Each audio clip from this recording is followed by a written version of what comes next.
தமிழக சட்டப்பேரவை தேர்தல்களில் ஆரம்ப கட்டத்தில் சுயேட்சையாக போட்டியிட்ட பலர் வெற்றி பெற்றனர். ஆனால் திமுக, அதிமுக என்ற பிரதான கட்சிகளாக உருவெடுத்த பிறகு சுயேட்சைகள் தேர்தலில் வெற்றி பெறுவது அரிதாக மாறியது. அதிலும் சிலர் விதிவிலக்காக தங்களது சொந்த செல்வாக்கால் வெற்றி பெற்றிருக்கிறார்கள். அது குறித்த ஒரு தொகுப்பினை பார்க்கலாம்.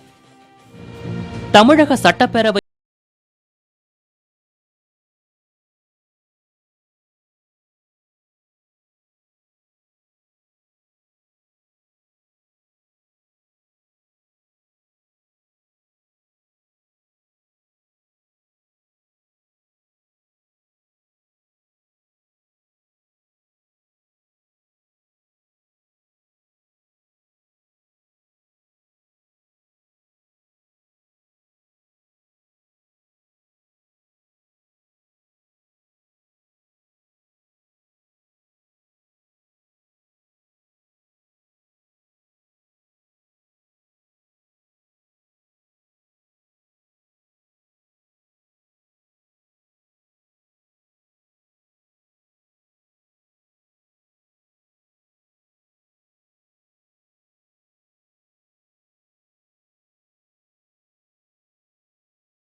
அதிமுக காங்கிரஸ் அணிக்கு சாதகமான அலை வீசியது.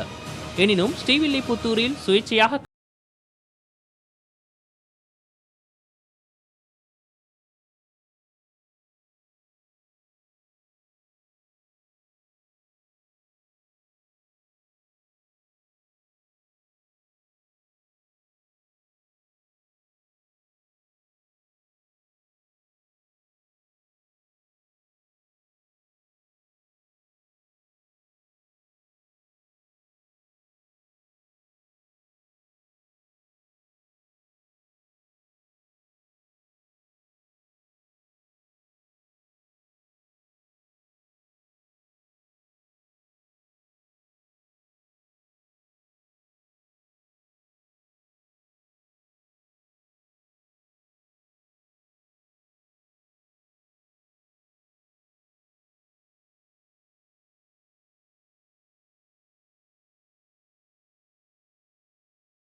தேர்தலில் ஆளுங்கட்சி வேட்பாளர் மதுசூதனனை சுமார் 40,000 வாக்குகள் வித்தியாசத்தில் வீழ்த்தினர். தன்னுடைய தொகுதி மக்களின் ஆதரவினை பெற்று செல்வாக்கை பெற்று வெற்றி பெற்ற வேட்பாளர்கள், ஒரு அரசியல் கட்சியிலிருந்து விலகி சுயேட்சையாக நின்று வெற்றி பெற்ற வேட்பாளர்கள் குறித்த தொகுப்பினை பார்த்தோம். இது குறித்து பேசுவதற்காக நம்மோடு பச்சை தமிழகம் கட்சி நிறுவனர் திரு உதயகுமார் இணைகிறார். உதயகுமார், வணக்கம். இப்போ கடந்த 1980கள் 90களை ஒப்பிட்டு பார்க்கும்போது இப்ப சமீப காலமாக இது போன்ற சுயேட்சை வேட்பாளர்கள் வெற்றி பெறுவது அப்படிங்கிறது குறைஞ்சிருக்கா? இந்த ட்ரெண்ட் குறைந்து வருதா? ஆமா அப்படின்னா அதற்கான காரணங்கள் என்ன?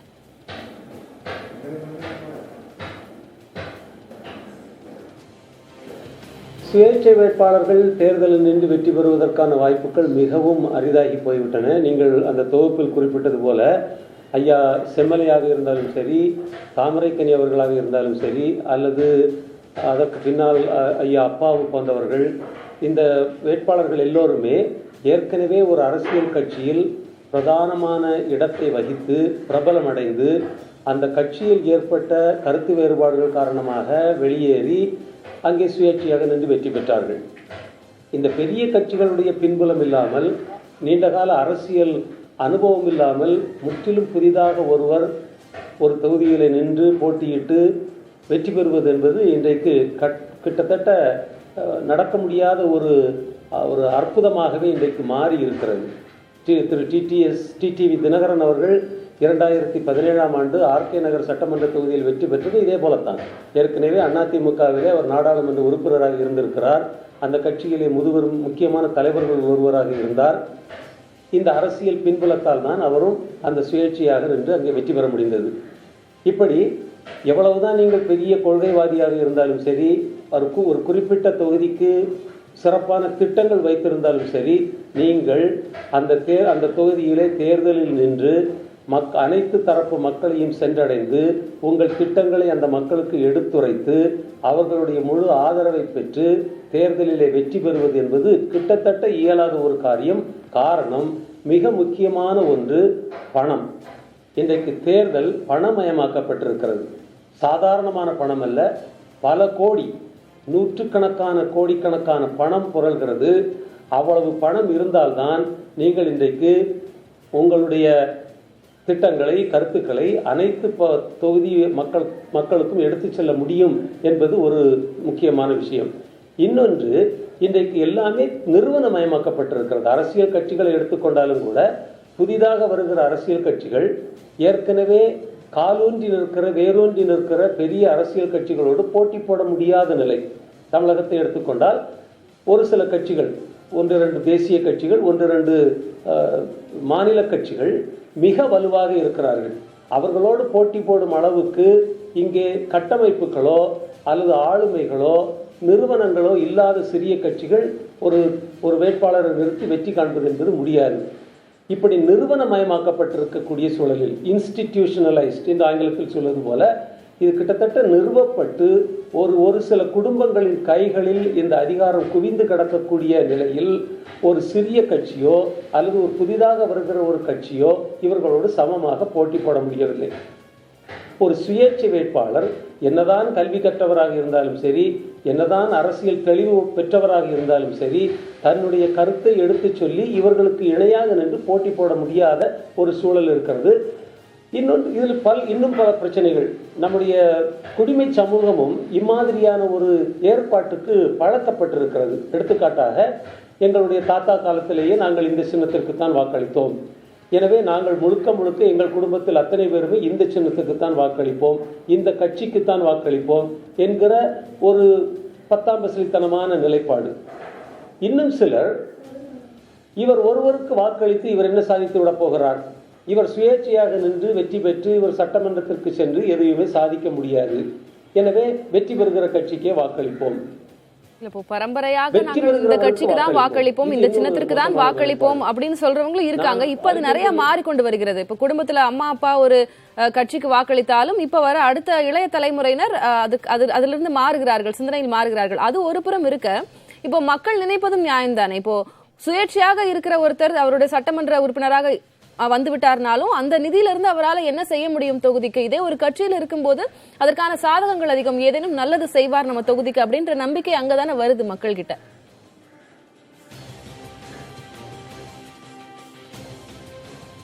இல்ல, அதாவது அந்த தொகுதியை சார்ந்தவருக்கு அந்த தொகுதி மக்களுடைய பிரச்சனைகளை பற்றிய ஆழமான புரிதல் இருக்கும். எடுத்துக்காட்டாக, நான் 2016ஆம் ஆண்டு நடந்த சட்டமன்ற பொதுத் தேர்தலில் ராதாபுரம் தொகுதியிலே சுயேட்சை வேட்பாளராக நான் களமிறங்கினேன். நாங்கள் கூடங்குளம் அணுமின் நிலைய பிரச்சனையை முன்வைத்து ஒரு போராட்ட களமாக மாற்றி நாங்கள் அந்த தேர்தலை சந்தித்தோம். எங்கள் பகுதியில் உள்ளவர்களுக்கு கூடங்குளம் பிரச்சனையை பற்றி அதிகமாக புரிதல் இருக்கிறது. ஹைட்ரோ கார்பன் திட்டத்தை பற்றிய காவிரி டெல்டா பகுதியில் உள்ளவர்களுக்கு அந்த பிரச்சனையை பற்றி அதிக புரிதல் இருக்கும். ஒரு சில குறிப்பிட்ட தேசிய அல்லது மாநில கட்சிகளுக்கு மட்டும் நாம் வாக்களிக்கும் போது என்ன நடக்கிறது என்றால், இந்த பகுதி வேட்பாளர்கள் என்னதான் இந்த பகுதியை சார்ந்தவர்களாக இருந்தாலும் தனித்துவமான ஒரு நிலைப்பாடு எடுக்க முடியாது. காரணம், இவர் கட்சியினுடைய தலைமைக்கு கட்டுப்பட்டவர்கள். கட்சி தலைமை சொன்னால் அது தீய திட்டமாக இருந்தாலும் இவர்கள் ஆதரித்தே தீர வேண்டும் என்கிற நிலைமைக்கு தள்ளப்படுகிறார்கள். ஆனால் சுயேட்சையாக வருகிற ஒருவர் இப்படிப்பட்ட நிர்பந்தங்களுக்கு ஆளாகாமல் மக்களுக்காக ஒரு நிலைப்பாடு எடுக்க முடியும், மக்களோடு நிற்க முடியும். ஹைட்ரோ கார்பன் திட்டத்துக்கு எதிராக பேசுகிற பேராசிரியர் ஜெயராமனோ அல்லது நியூட்ரினோ திட்டத்துக்கு எதிராக, கல்பாக்கம் அணு உலை விரிவாக்கத்துக்கு எதிராக களமாடுகிறவர்கள் இன்றைக்கு சட்டமன்றத்துக்கு சென்றால் அம்மாதிரியான பிரச்சனைகளை அனைவருக்கும் புரியும்படியாக எடுத்துச் சொல்லக்கூடிய பாண்டித்தியமும் தகுதியும் பெற்றவர்களாக இருப்பார்கள். அவர்கள் யாரை கண்டு பயப்பட வேண்டியதில்லை. டெல்லியை கண்டோ சென்னையை கண்டோ அவர்கள் என்ன சொல்வார்கள் என்றோ, அல்லது இந்த குடும்பத்தில் எத்தனை பேருக்கு நம்முடைய பிரச்சனை பிடிக்கும் என்றோ, அந்த மாதிரியான பிரச்சனைகள் இல்லாமல், தடைக்கற்கள் இல்லாமல் சுதந்திரமாக பேச முடியும், மக்கள் பிரச்சனைகளை எடுத்து வைக்க முடியும். ஒரு பண்பட்ட முதிர்ச்சியான குடிமை சமூகத்தில், அரசியல் சமூகத்தில் மக்கள் பிரதிநிதிகள் அப்படிப்பட்ட பன்முகத்தன்மை கொண்டவர்களாக இருந்தால்தான் அது நல்லது.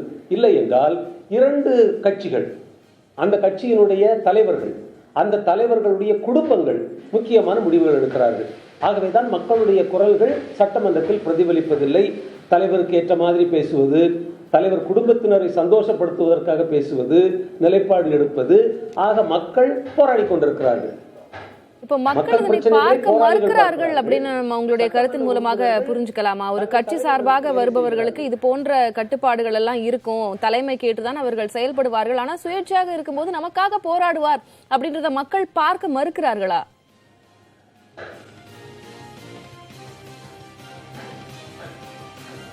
மக்கள் பார்க்க மறுக்கிறார்கள் சொல்ல முடியாது. நான் என்னுடைய உதாரணத்துக்கு வரேன்னா, 2016ஆம் ஆண்டு யாருக்கும் எந்த பணமும் கொடுக்காமல் மிக குறைந்த செலவு செய்து நாங்கள் கிட்டத்தட்ட 5000 வாக்குகள் வாங்கினோம். அது மிகப்பெரிய வெற்றி என்று நான் நினைக்கிறேன். இந்த பணம் புரளுகிற ஆறாக ஓடுகிற இந்த காலகட்டத்தில் 5000 பேர் நம்பிக்கையோடு வாக்களிக்கிறார்கள் என்றால் மக்கள் மாற்றத்துக்கு தயாராகத்தான் இருக்கிறார்கள். ஆனால் மக்களை மாற விடாமல் நாம் வைத்திருக்கிறோம். எடுத்துக்காட்டாக மக்கள் பிரதிநிதித்துவ சட்டம் என்று ஒரு சட்டம் 1951ஆம் ஆண்டு ஏற்படுத்தப்பட்ட சட்டம். அந்த சட்டம் தான் இன்னும் அமலில் இருக்கிறது. அந்த சட்டத்தின்படி நீங்கள் ஒரு வேட்பாளர் நீதிமன்றத்தால் தண்டிக்கப்பட்டவராக இருந்தால் மட்டும்தான் தேர்தல் ஆணையம் அவருக்கு எதிராக தீர்ப்பு சொல்லவோ அவரை தடுத்து நிறுத்தவோ முடியும். ஒரு சுயேட்சை வேட்பாளரோ அல்லது கட்சிகளை சார்ந்த வேட்பாளரோ மக்களுக்கு வாக்குகள் வாங்குவதற்காக பணம் கொடுத்தால் அவரை கைது செய்யவோ அவரை தேர்தலிலிருந்து நிறுத்தி வைக்கவோ தேர்தல் ஆணையத்துக்கு எந்த உரிமையும் பாத்தியதையும் இல்லை. காரணம், இந்த மக்கள் பிரதிநிதித்துவ சட்டம் காலாவதியாக போன சட்டம். அந்த மாதிரியான சட்டங்களை மாற்றி அமைத்து சுயேட்சைகளும் சுதந்திரமாக இந்த தேர்தல் களத்தில் இறங்கி இதை ஒரு போராட்ட களமாக மாற்றி மக்கள் பிரச்சனைகளை முன்வைத்து தேர்தலை சந்திக்கிற ஒரு சூழ்நிலையை நாம் ஏற்படுத்தினால் நிச்சயமாக மாற்றம் வரும். பிரச்சனை மக்களிடம் இல்ல, பிரச்சனை இந்த கட்டமைப்பில், பிரச்சனை இந்த ஏற்பாட்டில். நிச்சயமாக நம்ம தொடர்ந்து இது குறித்து பேசலாம் திரு உதயகுமார். ஒரு சிறிய இடைவேளைக்கு பிறகு தொடரலாம். தேர்தலில் போட்டியிடும் சுயேட்சைகளின் வெற்றி வாய்ப்பு குறைந்து விட்டதற்கான காரணங்கள் என்ன என்பது குறித்து மக்கள் தெரிவித்த கருத்துக்களை இப்போது பார்க்கலாம். இண்டிவிஜுவலாக ஒருத்தர் சுயேட்சையாக வரணுமா இருந்தால் அவர் மக்கள் மனசுலையும் மக்களோட மத்தியிலையும் அடையாளம் தெரியணும்னா அதுக்கு முன்னாடி ஃபீல்டு ஒர்க் அவர் பண்ணியிருக்கணும், சோசியல் சர்வீஸ் பண்ணியிருக்கணும். அப்படி சோசியல் சர்வீஸ் பண்ணியிருந்தாருன்னா, ஃப்ரீ சர்வீஸ் பண்ணியிருந்தாருன்னா ஆட்டோமேட்டிக்காக ரீச் ஆயிடுவார். அவர் ஜெயிக்கிறாரோ இல்லையோ ஒரு கணிசமான வாக்காத வாங்குவார். அது அடுத்தவங்களுக்கு ஒரு மோட்டிவேஷனாக. ஒரு சில இடங்களில் சுயேட்சை வேட்பாளர்கள் மிகச்சிறப்பாக மக்கள் மத்தியில் இறங்கி சமுதாய சேவைகளை செய்கிறாங்க. அவங்க மக்களுக்கு தேவையான மருத்துவ உதவிகள், மக்களுக்கு தேவையான சாலை வசதிகள், மக்களுக்கு தேவையான மின்சார வசதிகள் போன்ற எண்ணற்ற வசதிகளை செஞ்சு கொடுக்கறதுனால ஒரு சில இடங்களில் அந்த சுயேட்சை வேட்பாளர்களுடைய தன்மையையும் ஒழுக்கத்தையும் கண்ணியத்தையும் கட்டுப்பாட்டையும் மக்கள் கருதி அவங்களுக்கு ஓட்டு போடுறதுனால அவங்க ஜெயிச்சு வர்றாங்க. செல்வாக்கு உள்ளவங்க தான் இப்போ ஜெயிக்கிறாங்க. இப்போ சுயேட்சை வேட்பாளர்கள்லாம் செல்வாக்கு வேணும், அறிமுகம் வேணும், காசு வேணும். இது இருந்தால் தான் சுயேட்சை ஜெயிக்க முடியும். இல்லைன்னா நம்ம எப்பயும் போல் அரசியல்வாதி தான் ஜெயிப்பாங்க. அவங்க தான் காசு கொடுக்குறாங்க. நீங்கள் 1000 ரூபா கொடுத்தீங்கன்னா நான் 2000 ரூபா கொடுத்தா நான் தான் ஜெயிப்பேன். இப்போ மக்கள் காசு கடுமை ஆகிட்டாங்க. யார் காசு கொடுக்குறாங்களோ அங்கே தான் ஓட்டு போடுறாங்க. ஏரியா வாரியாக ஃபுல்லாக அவங்களால போய் செயல்பட முடியாத காரணம் ஒன்று. ஏன்னா இதில் அவங்க அமைப்பாக செயல்பட முடியாது. 2 என்ன இதுதான் அவங்களுக்கு மூல காரணம், அவங்க ஜெயிக்க முடியாததுக்கு காரணம். மிகப்பெரிய அரசியல் கட்சிகள் முன்பாக மக்களை சென்று சேர முடியாது, மக்கள் ஓட்டுக்கு பணம் வாங்குகிறார்கள் போன்ற விஷயங்களை முன்வைத்தாலும் முதல் 2 கருத்துகள் மனப்பூர்வமாக மக்களுக்காக இறங்கி போராடி அவர்களுக்காக உழைக்கும் போது அந்த வேட்பாளர்களை நாங்க கண்டறிவோம். ஆனா அப்படி அதிகமாக யாரும் இல்லையே அப்படின்ற ஒரு கருத்தை முன்வைக்கிறாங்க. கூடங்குளம் உங்களுடைய அது தனியாக, அதை நான் கண்டிப்பாக ஒப்புக்கொள்கிறேன். அங்க இருக்கிற பகுதி மக்களுடைய நிலை என்னங்கிறது உங்களுக்கு நிச்சயமாக தெரிந்திருக்கும். உங்களை போன்றவர்கள் நிறைய பேர் இல்லையே அப்படின்ற ஒரு கருத்தை மக்கள் முன்வைக்கிறாங்க.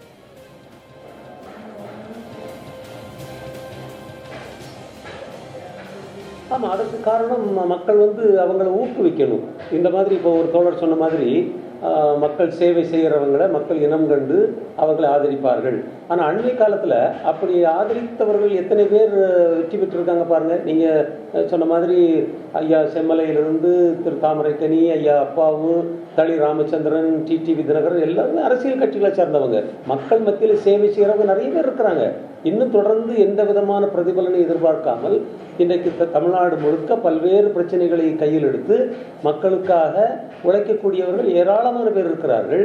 ஆனால் எந்த தொகுதியில் இதுவரை அபரிமிதமான மக்கள் ஒன்று சேர்ந்து இவர் எங்களுக்காக தொடர்ந்து தன்னலம் பாராமல் உழைத்தவர், இவருடைய கருத்துக்கள் அற்புதமானவை, மற்ற எந்த தேசிய கட்சிகளோ மாநில கட்சிகளோ சொல்லாத கருத்துக்களை இவர் வைத்திருக்கிறார், எங்கள் பகுதிக்கு, எங்கள் பகுதியினுடைய வளர்ச்சிக்கு, நல்வாழ்வுக்கு, பெருமைக்கு இவர் முக்கியமான காரணியாக இருப்பார், எனவே இவருக்கு நாங்கள் வாக்களிக்கிறோம் சொல்லி எத்தனை பேர் ஓட்டு போட்டாங்க பாருங்க. இது டோட்டலி டிஃப்ரெண்ட் பால் கேம். போராட்டத்திற்கு இவர்கள் வரட்டும், இவர்கள் போராடட்டும். ஆனால் அரசியல் என்பது ஒரு சித்து விளையாட்டு. இந்த விளையாட்டை விளையாடுவதற்கு பாண்டித்தியம் பெற்ற சில தேசிய மாநில கட்சிகள் இருக்கிறார்கள், இவர்கள் வரட்டும் என்று மக்கள் பிரித்து வைப்பது உண்மையிலேயே ஏற்றுக்கொள்ளத்தக்கதல்ல. இது அவர்களுக்குத்தான் பிரச்சனையாக வருகிறது. காரணம், இந்த மாதிரியான பிரச்சனைக்குரிய பகுதிகளிலிருந்து தேர்வு பெற்று சட்டமன்றத்துக்கு போகிற சட்டமன்ற உறுப்பினர்கள் இந்த பிரச்சனைகளை பற்றி அங்கே பேசுவதே இல்லை. காரணம், இவர்கள் கட்சி தலைமைக்கு பயந்து அல்லது இவர்களுடைய வெற்றிக்கு பின்னால் இருப்பவர்களை பகைத்துக் கொள்ளக்கூடாது என்ற அச்சத்தால என்னவோ இவர்கள் பேசுவதே கிடையாது.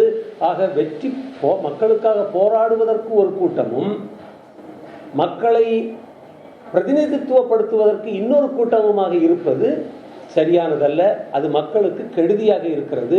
எனவே மக்களை பிரதிநிதித்துவப்படுத்துகிறவர்கள் மக்கள் பிரச்சனைகளில் முன்னின்று வழிநடத்துகிறவர்களாக இருப்பதுதான் உசிதமானதாக இருக்கும், உண்மையானதாக இருக்கும், மக்களுக்கு நலம் பயக்கக்கூடியதாக இருக்கும் என்று நான் நினைக்கிறேன். ஒருவேளை மக்களுக்கு நல்லது செய்யணும்னு சுயேட்சையாக வருபவர்கள் மக்களை சென்றடைய, அவருடைய கருத்துக்கள் மக்களை சென்றடைய முடியவில்லை அப்படின்ற ஒரு சூழ்நிலை ஏற்படுது. அதே போல மக்களுக்கு உண்மையாகவே நல்லது செய்பவர்கள் அரசியலுக்கே வர தயங்குகிறார்கள் அப்படின்ற ஒரு கருத்துமே முன்வைக்கப்படுகிறது. அவர்கள் ஒரு அரசியல் கட்சியிலேயோ இல்ல தேர்தல் அரசியலோ அவர்கள் இருப்பதில்லை, ஆனா மக்களுக்கு இன்டைரக்டா அவங்க அவங்களுடைய பகுதியில நல்லது செய்து கொண்டிருக்கிறார்கள். இப்ப அந்த கேள்வியை தாண்டி ஒருவேளை நீங்கள் சொல்வது போல அரிதினும் அரிதாக யாரேனும் ஒரு சுயேட்சை வெற்றி பெற்றால் கூட, சட்டமன்ற உறுப்பினராக மாறிவிட்டால் கூட அவங்களும் நம்ம இன்னொரு கட்சியில போய் நம்ம செட்டில் ஆயிடலாம் அப்படின்ற ஒரு நினைப்புல நிறைய பேர் இருக்கிறாங்க இல்லையா?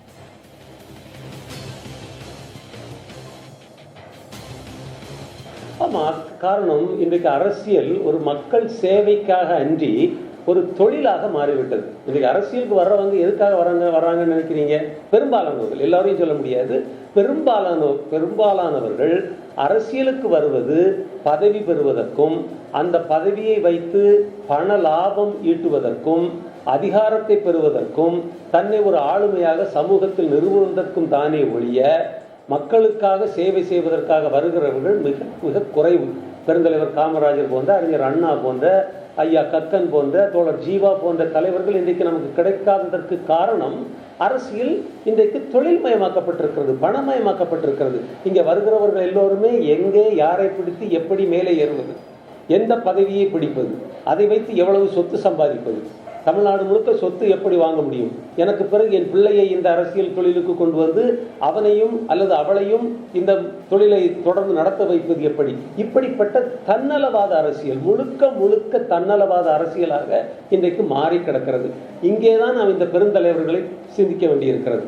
அந்த தலைவர்கள் எல்லாம் பதவிகளுக்கு போட்டியிட்டார்கள், பதவிகளை பிடித்தார்கள். அந்த பதவிகளை வைத்து தன்னுடைய குடும்பத்தை, தன்னுடைய பிள்ளைகளை, அறிஞர் அண்ணா நினைத்திருந்தால் நிச்சயமாக அவருடைய பிள்ளைகளில் ஒருவரை அடுத்த முதல்வராக மாற்றி இருக்க முடியும். ஆனால் பண்ணவில்லை. அவருடைய புதல்வர்களை கட்சிக்குள்ளேயே வரவிடவில்லை. அப்படிப்பட்ட தலைவர்கள் இருந்தார்கள். அப்படிப்பட்ட தலைவர்கள் நமக்கு தேவை. இந்த தலைவர்கள் வானத்திலிருந்து குதித்து வருகிறவர்கள் அல்ல, இந்த தலைவர்கள் மக்கள் மத்தியிலிருந்து வருகிறவர்கள். மக்கள் தங்களுடைய விழுமியங்களை மாற்றிக்கொண்டு உன்னுடைய குடும்பத்துக்கே பதவிகளை சேர்ப்பதற்காக நாங்கள் இங்கே இருக்கவில்லை, நீ வெற்றி பெற்றது சரி, அதனால் உன் மகனுக்கும் நாங்கள் வாக்களிக்க வேண்டும் என்ற கட்டாயம் கிடையாது, அவர்களை நாங்கள் அங்கீகரிக்க மாட்டோம் என்று மக்கள் முடிவெடுக்க வேண்டும். ஆனால் இன்றைக்கு குடிமை சமூகமும் பாழ்பட்டு கிடப்பதுதான் பிரச்சனை. அரசியல் சமூகம் பாழ்பட்டு கிடக்கிறது. குடிமை சமூகமாவது ஓரளவு நன்றாக இருந்திருந்தால் அரசியல் சமூகத்தை சரிப்படுத்தி எடுக்க முடியும். ஆனால் அரசியல் சமூகம் என்ன செய்து விடுகிறது? குடிமை சமூகத்தையும் பாழ்படுத்தி விடுகிறது. எப்படி? வாக்குக்கு பணம் கொடுப்பது, இங்கே இருக்கிறவர்களுக்கு குறுக்கு வழிகள் சொல்லிக் கொடுத்து அவர்களை உள்ளே இழுத்து வைத்துக் கொள்வது. இந்த குடிமை சமூகமும் அரசியல் சமூகமும் பாழ்பட்டு போன நிலையில் நாம் இன்றைக்கு வேறு வழியின்றி பரிதவித்துக் கொண்டிருக்கிறோம்.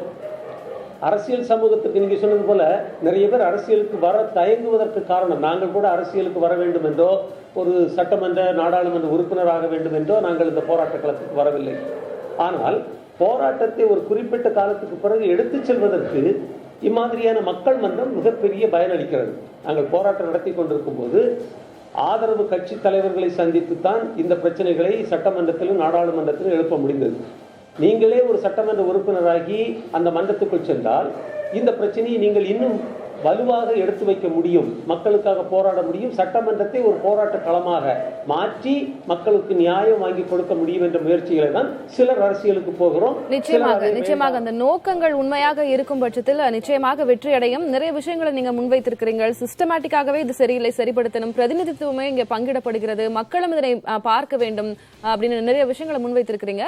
நன்றி திரு உதயகுமார். மீண்டும் ஒரு அமர்வில் சந்திக்கலாம். அண்மை செய்திகளுக்காக இணைந்திருங்கள் புதிய தலைமுறையோடு.